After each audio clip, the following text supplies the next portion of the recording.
Today we look back on last Friday's Club Picture Day. Next, a flashback on last Saturday's annual Christmas parade. Finally, a preview for this weekend's performance of Little Women.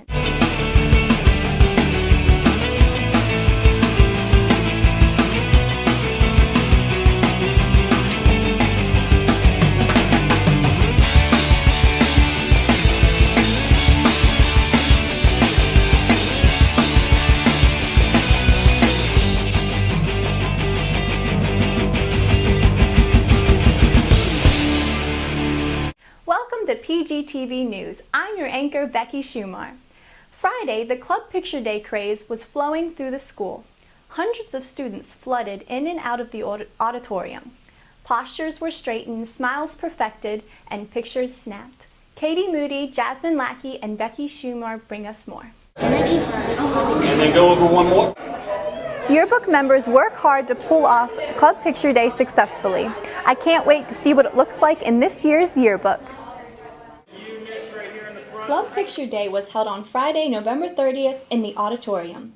It was a chance for students to be recognized for their participation in different clubs, including JROTC, foreign language clubs, Beta, NHS, and many more.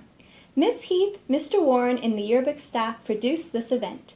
A lot of things go into preparations for Club Picture Day because we have to get all of the rosters for the clubs. We have to make sure everybody has their club cards. We all stay in there all day. We miss all of our classes to do either type the names or take the names right out of the rows. And it's just a fun time to get together as yearbook staff and just have fun, I guess, because we're just interacting and we get closer as a family on this day. 1, 2, 3. Thank you, Katie, Jasmine, and Becky. Stress was high, but the final product should be worth it. Saturday, the annual Christmas parade took place on the Courthouse Road. Many cars, teams, and floats participated in the event. Families gathered along the streets, sitting in the chairs, on the curb, or following the caravans. Darren England and Caleb Johnson cover the event. For many residents of Prince George County, the annual Christmas parade has been a tradition for many years. The one-hour event provides a festive activity for the community to enjoy. Not only are PGHS students watching the parade, they are also in it. Varsity cheerleaders Miranda Mullen and Erica Skittle explain their role in the parade. It's fun to be in the parade because we get to smile at all the people in Prince George. If I wasn't in the parade, I would come to watch just to see everybody. I would come to watch because I like to see everybody in the parade have fun. Well, I think it shows our community spirit, and certainly at the time of year when everyone is looking for Santa and all of the wonderful meals that'll be served, and I think everyone just enjoys seeing all of the floats and the different people that participate. This year, the Christmas parade was a success. It provided a great opportunity for the community to show their Christmas spirit. For PGTV News, I'm Darren England. Thank you, Darren and Caleb. Tonight, the PG players present Little Women at 7:30. The players have been preparing since October for the 3 shows happening tonight, tomorrow, and Saturday. Jordan Thompson, Destiny Banks, and Brody Rossell bring us more. Why, you're never angry. My dear, I've been working on it for 40 years, and I've only succeeded in controlling it.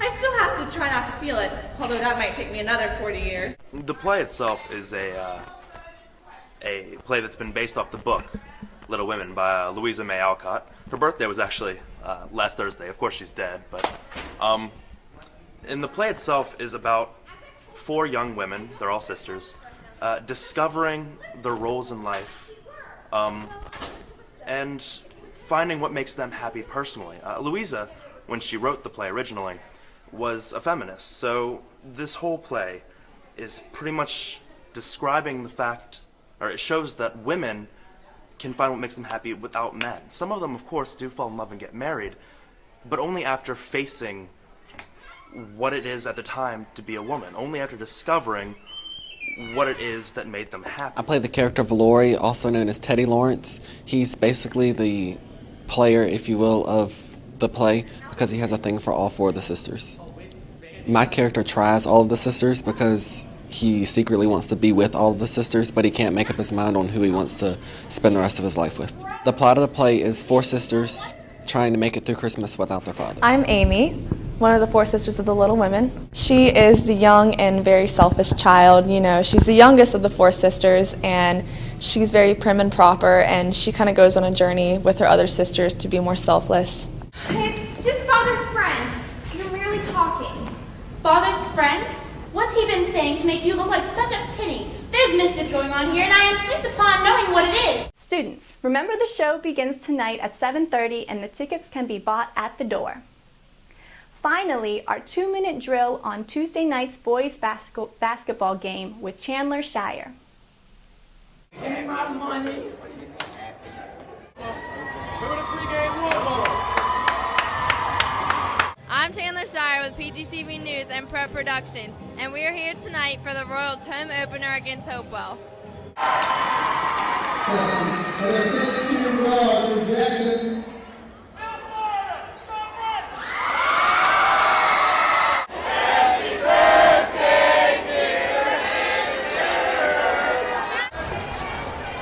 Tonight's matchup featured 2 high-powered full-court pressing teams. Although Hopewell's press created some opportunities in the first half, Prince George was able to score enough points in transition to mount an 11-point lead at halftime. Senior Dre Strickland's 3-point shooting kept the game close in the second half. At halftime, the Royals are leading 33-22 against the Hopewell Blue Devils. Coach Hediger, what do you think of the first half, and what is your game plan for the second half? It was a fast 16 minutes, I tell you that. It went faster than I thought. Hopefully we can play some defense. We're playing okay on defense. A couple mistakes on offense. We get that tightened up. Hopefully we'll be all right. But they're a good team, so we'll see what happens.